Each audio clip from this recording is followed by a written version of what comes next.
Bonjour à toi. Dans cette petite vidéo, laisse-moi te montrer la voix de The Red Rat in Hollywood. J'ai jamais compris pourquoi les rats, ils avaient si mauvaise réputation. Bon, ok, ils mordent. D'accord. Ils propagent des maladies mortelles comme la peste. Certes. Ils pillent aussi les réserves de bouffe et ils se multiplient comme des tarés. Je disais quoi au fait concernant la réputation des rats?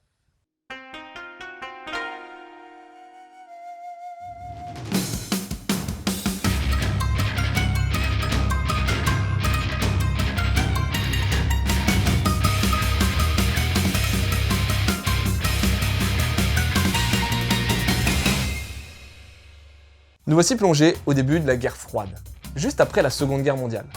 Les États-Unis, United States of America, sont la superpuissance archi-gagnante à la sortie du conflit. Surtout avec l'utilisation de la bombe atomique qui a montré au monde qui était le patron. Au monde, mais surtout aux Russes. Oui, la Russie est l'ennemi numéro 1 de l'Amérique dans sa course à l'hégémonie mondiale. Et pour être plus précis, c'est principalement la politique communiste russe qui effraie les USA. Ben ouais, je suis pas là non plus pour te parler de philosophie politique car je suis carrément pas un expert en la matière, mais le communisme et ses idées de partage équitable des richesses est aux antipodes du système capitaliste américain. Et depuis la fin de la guerre, les ricains ont peur que ce mouvement politique déstabilise leur pays. À plus forte raison si cette doctrine s'immisce dans les médias de masse, touchant toutes les couches sociales américaines. Comme le cinéma. Et oui, Hollywood, bastillon du 7e art, est touché par cette ferveur communiste. De nombreux réalisateurs, mais aussi acteurs, semblent adhérer aux valeurs de liberté du parti, et c'est pas du goût du gouvernement, ni du HCUA, la House Committee on Un-American Activities, qui voit dans le cinéma hollywoodien le parfait moyen d'exercer une propagande communiste. La chasse aux rouges commence alors.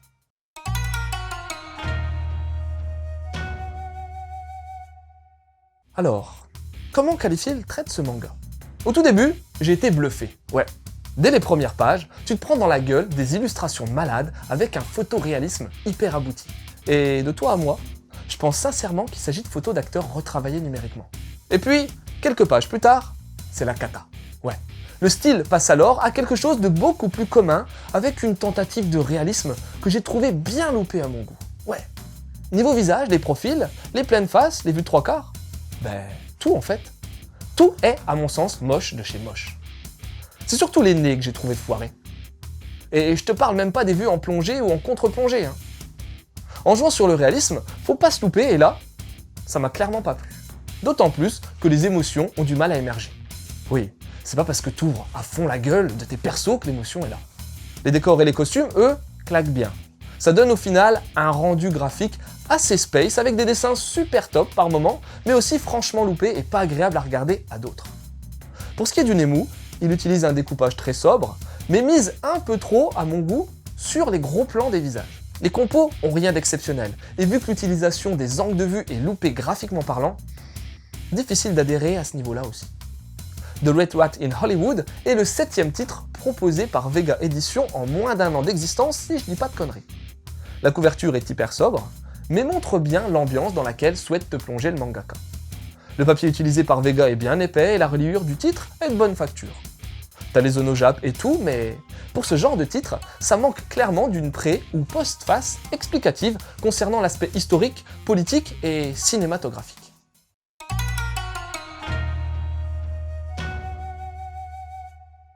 Le mangaka à l'origine de ce titre, c'est Yamamoto Osamu.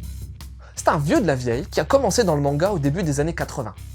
Musique, tranche de vie, mais surtout récit historique, Yamamoto a créé un paquet de titres pour les magazines de prépublication seinen, mais seul l'Orchestre des Doigts est arrivé chez nous en France. Enfin, il y a désormais The Red Rat in Hollywood aussi. Manga que j'attendais impatiemment vu le nombre de pépites éditées par Vega depuis son lancement à la rentrée 2018.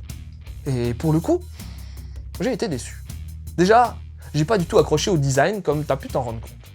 Et rythmiquement, l'histoire m'a littéralement endormi. Et c'est pas une expression, je me suis endormi à plusieurs reprises en lisant ce manga. Pourtant, j'aime bien les histoires posées d'habitude, qui prennent leur temps, qui font des digressions structurantes, narrativement parlant. Mais là, j'ai vraiment eu du mal à entrer dans le récit. Néanmoins, t'as un paquet d'idées intéressantes. Déjà, c'est un fait réel et historique qui t'est proposé. La chasse aux rouges dans le cinéma hollywoodien a bel et bien existé. Ça apporte culturellement et si l'histoire, la politique ou bien le cinéma t'intéresse un tant soit peu, tu vas forcément accrocher au pitch de base. Moi, C'est surtout le côté ciné que je kiffe initialement, mais là, je suis resté sur ma faim. Alors oui, tu vas retrouver tout un tas de grands noms de l'époque, genre Humphrey Bogart ou bien Lauren Bacall, mais ils sont pas assez mis en avant. T'as juste un focus sur le passé d'Audrey Hepburn dans ce volume 1 à ce niveau-là. Ensuite, l'intrigue policière. Je l'ai pas trouvé tip-top non plus. T'as de l'espionnage, du complot, des procès, mais honnêtement, j'ai trouvé ça chiant. Et franchement, ça me saoule de te dire ça, car j'attendais pas mal de ce titre, et même a posteriori, je trouve toujours que les thématiques en jeu sont super intéressantes. En plus, là où j'ai rien à dire, c'est sur l'aspect du contexte historique. Tu peux que te retrouver plongé dans l'époque présentée. J'ai bien aimé également l'analyse faite sur le communisme, vu plus comme un courant philosophique libertaire et égalitaire que comme un parti politiquement affirmé. Le conflit avec le système capitaliste américain est intéressant également. Mais bon, comme je suis pas assez au fait de ces considérations, je m'étalerai pas trop sur ce sujet. The Red Watch in Hollywood est pour moi une déception. Graphiquement hyper inégal, ce titre souffre également d'une narration trop molle et pas forcément assez axée sur les personnages pour le moment. J'espère que les volumes suivants apporteront un surplus d'intensité qui manque cruellement à ce volume 1. Et en lien avec ce titre, t'as déjà le jeu vidéo L.A. Noire, un GTA-like made in Rockstar te proposant de vivre la même époque à Los Angeles. Il faudra alors lutter contre les trafics en tout genre des années 50. Un vibrant hommage au cinéma policier de l'époque. Ensuite, pourquoi ne pas tenter de récupérer l'orchestre des doigts de Yamamoto Osamu? Avant la Première Guerre mondiale, un professeur ayant étudié la musique va se retrouver confronté au monde des sourds-muets. Et puis, vu qu'on a fait un mangado il y a peu sur ce titre, t'as Monster Kinematograph. Mamiya, une jeune femme, peut se transformer en monstre style Godzilla quand elle est stimulée émotionnellement parlant. Le lien avec The Red Watch in Hollywood? Le cinéma. Voilà, c'était Loud. J'espère que cette petite chronique t'aura donné envie de lire The Red Watch in Hollywood. Je te laisse et continue de suivre la voie du manga. C'est comme ça qu'ils font, non? Comme ça fait stylé normalement, c'est ça? Ça marche?